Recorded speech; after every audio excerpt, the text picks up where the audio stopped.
प्रणाम साथियों, राधे राधे, जय श्री कृष्ण, जय श्री राम। कैसे हैं आप सब? आशा करता हूँ पूर्णतः स्वस्थ और प्रसन्न होंगे। यही मैं राधा रानी से कामना करता हूँ।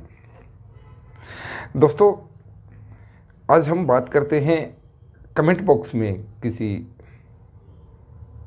हमारे मित्र ही मैं सबको कहूँगा, अब चाहे मेरे भाई हैं, बहन हैं, बालक हैं अथवा मेरे बुजुर्ग हैं, एक कमेंट किया है। देखो, सभी का मैं जवाब नहीं दे पाऊँगा। सोशल मीडिया है, बहुत यहाँ ट्रैफिक होता है, बहुत बिजी सब चलता है, और हमारा भी व्यवसाय है, काम धंधा है, वो भी मैं देखता हूँ।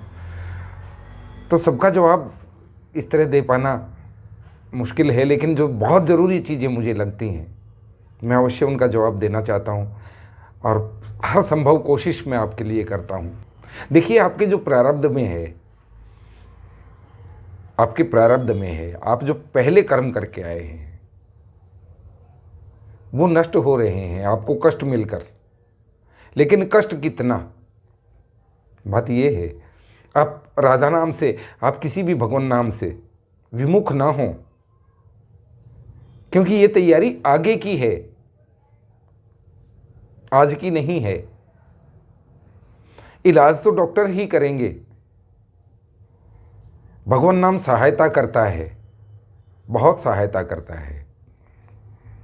पूर्व के कर्मों को नष्ट करना भी जरूरी है, वो आपके भगवान नाम से नष्ट होंगे, हो रहे हैं। वो एक व्यक्ति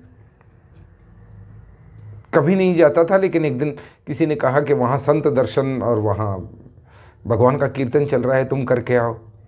वो सोचा चलो आज कर आते हैं, और वो वहाँ गया, कीर्तन किया, वापस लौट रहा था। लौटते समय कोई दुर्घटना हो गई, एक्सीडेंट हो गया, और उसका पाँव टूट गया, पैर में फ्रैक्चर हो गया।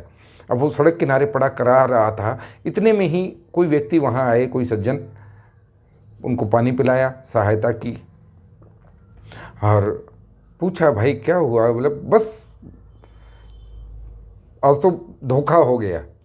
सबने कहा था संत आए हैं, संत दर्शन करो, भगवान नाम का कीर्तन करो, मैं तो कभी नहीं करता था, और आज ही पहली बार मैं ये किया, तो देखो क्या मुझे मिला, मेरी टांग टूट गई है।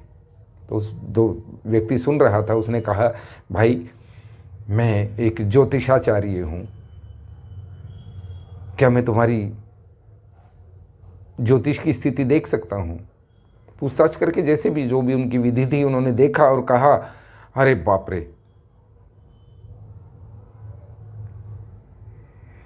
आज तुम्हारी दुर्घटना में मृत्यु तय थी, आपको मर जाना था। और जैसा कि मैं अपने हिसाब से देख पा रहा हूँ, संत दर्शन हुए, भगवान नाम का कीर्तन हुआ, उससे तुम्हारा ये प्रारब्ध नष्ट हो गया, और तुम्हारे एक पैर में फ्रैक्चर होकर तुम्हारे प्राण बच गए हैं। उसके लिए भगवान का धन्यवाद करो, रो नहीं। ये भाव अपने अंदर रखिए ना। आपको कष्ट हैं, ठीक है, हो सकता है, सभी को होते हैं। हमें क्या शारीरिक रोग नहीं होते होंगे? या जो संत बैठे हैं इतने बड़े बड़े पूजनीय, उन्हें क्या शारीरिक कष्ट नहीं होते? होते हैं। बड़ी ताड़ना होती है शारीरिक और मानसिक। तो वो ये तो नहीं कि मैंने 3 साल नाम जप कर लिया, ऐसा थोड़ी होता है। पूर्व में जो हुआ उसका हम आज भोग रहे हैं, आज जो करेंगे उसका कल भोगेंगे, यही कर्म फल है।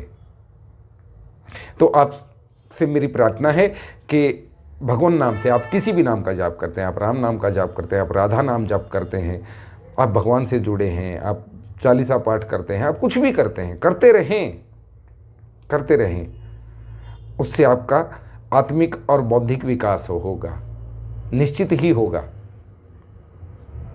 और उससे आपका प्रारब्ध सुधरेगा। कृपा करके भगवान नाम से विमुख ना हो।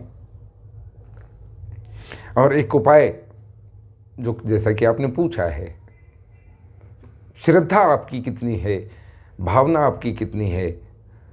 अथवा आप भी वही कि भगवान को 1.5 रुपये का दूध और 1 लीटर पानी मिला के चढ़ा के और वहाँ 3 करोड़ के सामान की लिस्ट भगवान के सामने रख देने वाले हैं, वो आपकी भावना जाने।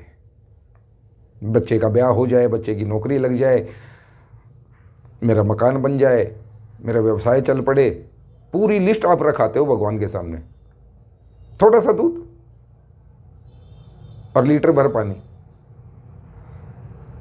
यही तो आपने भगवान को भेंट किया है। भगवान को यदि भेंट करना है तो भाव भेंट कीजिए, प्रभु मैं आपका हूँ, जैसा आपने कहा वैसा ही मैं चल रहा हूँ, जैसा आपने दिया मैं उसे भोग रहा हूँ। पूर्व जन्म के प्रारब्ध हैं, पूर्व कर्मों के प्रारब्ध हैं, उनका प्रभाव है, झेलते चले जाइए, आसानी हो जाएगी, आसानी हो जाएगी। उसको सहने की ताकत भगवान देंगे। भगवान ऐसा नहीं है कि किसी को कर्मों के लिए क्षमा कर देते हो ना, और उनकी कृपा हो तो ना जाने वो क्या कर दें। तो मैं आज आपको वो उपाय भी बता देता हूँ।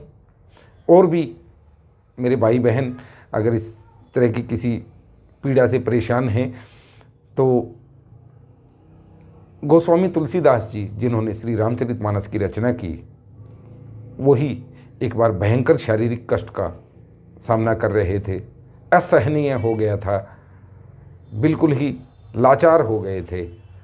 तब उन्होंने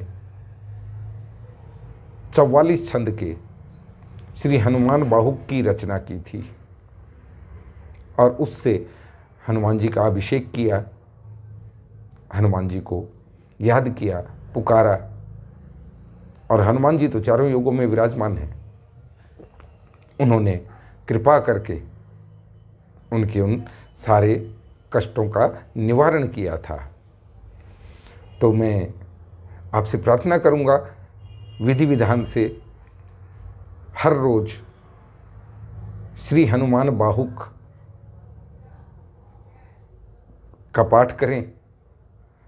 यदि स्वयं नहीं पढ़ पाते हैं, क्योंकि वो भाषाएं ऐसी होती हैं, शब्द ऐसे होते हैं, उच्चारण अच्छा नहीं होता, तो आप YouTube पे कहीं भी श्री हनुमान बाहुक पाठ है, लेकिन उसका एक विधान है।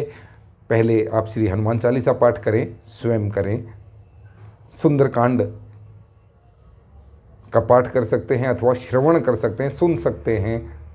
उसके बाद हनुमान जी को याद करते हुए, वो संकट मोचन है, संकट मोचन से प्रार्थना करते हुए आप श्री हनुमान बाहुक का पाठ 7-8 मिनट, 10 मिनट, 20 मिनट उसके लिए निकालें। हर रोज़ सुने शांत भाव से, निश्चित ही आपको लाभ मिलेगा, आराम मिलेगा।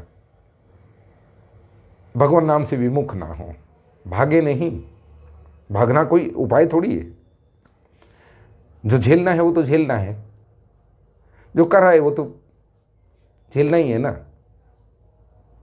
अब जो कर रहे हो उसमें कुछ अच्छा करो, कुछ अच्छा करके जाओ, अच्छा छोड़ जाओ, ये आगे काम आएगा, ये आगे काम आएगा। राधे राधे। जय श्री कृष्ण, जय श्री बजरंगबली हनुमान जी महाराज।